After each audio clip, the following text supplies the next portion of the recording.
when you're right there, yes, the guys are disappointed. Well, joining us now to talk more about this, Richard Lenton from Golf Punk magazine. Richard, very good evening to you. A real shock for most of us. No Monty, no Darren Clarke, but not to you. No, not at all. Casey and Poulter have been mixing it at the higher level, you know, for a long period of time. They're both street fighters. Faldo likes that in them. Casey's got a fantastic Ryder Cup record. He's never been left out of a foursomes or a four-balls match. He's only lost 1 match out of 10, and he's a phenomenal talent, a really superb player who's had a few problems with the putter, but now he's got that to his game, he's going to be a real problem for the States. But despite what Nick Faldo said, he also went on to admit that he actually had to leave a message on Monty's voice answer phone, so he didn't actually talk to him in person. But Montgomery has released a statement since then this evening saying that, you know, he's obviously very disappointed, but he wishes the team all the best. He thinks it looks like a very good team. So any possibility of a rift maybe disappearing this evening already? Yeah, I mean, they've had the problems for the last decade or so, Monty and Faldo. Faldo actually really wanted to play with Monty back in 1991 in the Ryder Cup there, but they have had a problem over the last decade or so. It really hit home again at the Seve Trophy late last year, where he described Monty as being very difficult, and his form has just been wretched for the last year, and ever since he blew the US Open a couple of years ago, it's not been quite right psychologically for Monty. So let's talk about Poulter and Casey. Why particularly those two, do you think? Well, like I say, Faldo likes the street fighting element. Poulter, he's got amazing self-confidence.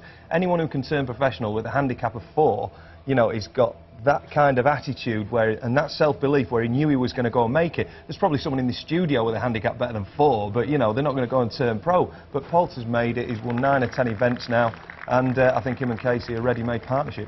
OK, now let's take a step back from this. We've seen that there might be some controversy over Monty and Clarke being left out. Poulter and Casey, various attributes and reasons why they are in. But when you look at the overall European team, the American team yet to be confirmed until next Tuesday, how do you think the European team at this stage matches up to the Americans? You never get 100% the ideal team that you want. You know, there's always someone who comes in like an Oliver Wilson or a Soren Hansen, no disrespect to them, but I think Faldo would rather have a fit Luke Donald, who's obviously got the wrist injury, and Darren Clarke. We've got the team up here. Quite a few debutants in the European team as well, but the likes of Justin Rose, I guess, and Graham McDowell certainly have proved themselves this season. Oh, absolutely, and Justin specifically has been knocking on the door for quite a long time. He's been leading majors, and ever since he burst on the scene in 1998 when he finished, you know, 4th in the Open as an amateur, you know, when he chipped in, you know, everybody knew back then he was going to be a special player, and he will win big events, and I think it's a very belated debut for Justin.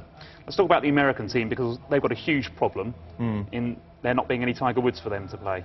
Yes and no. There's been a lot of talk about this. Now, Phil Mickelson is very, very excited about potentially being the talismanic figure now in the American team without Tiger Woods being there. Now, they may come together as a team a lot more, because you get the feeling that Tiger's own teammates are intimidated by him. So they're all more of a similar level now. But America do have a problem. Out of their 8 players that are so far in the team, you know, they've got 3 rookies, 2 players who've never won a Ryder Cup match, and out of the other 3 players, they've only won 18 matches out of 57. So you think they'll do better without the Tiger?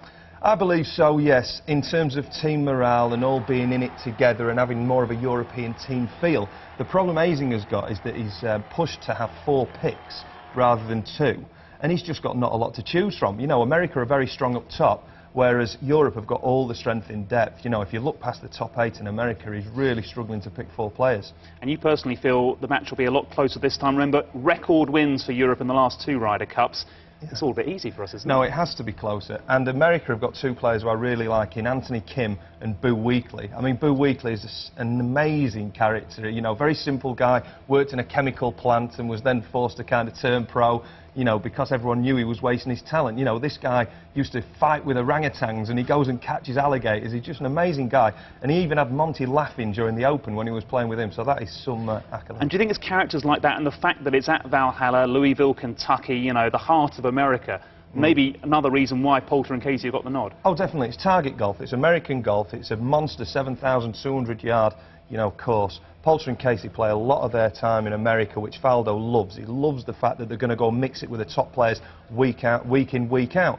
You know, whereas you look at Darren Clarke's recent victory in Holland, which people thought would push him into the team, there were only 3 players in the top 50 in that field. Now we see Nick Faldo here with his vice-captain Jose Maria Latabal. No news yet on the other assistants for Faldo. Well, the only surprise for me with leaving Darren Clarke out is that he's not immediately turned around and said, I want Darren Clarke as one of my vice-captains. He could have softened the blow, couldn't he, immediately?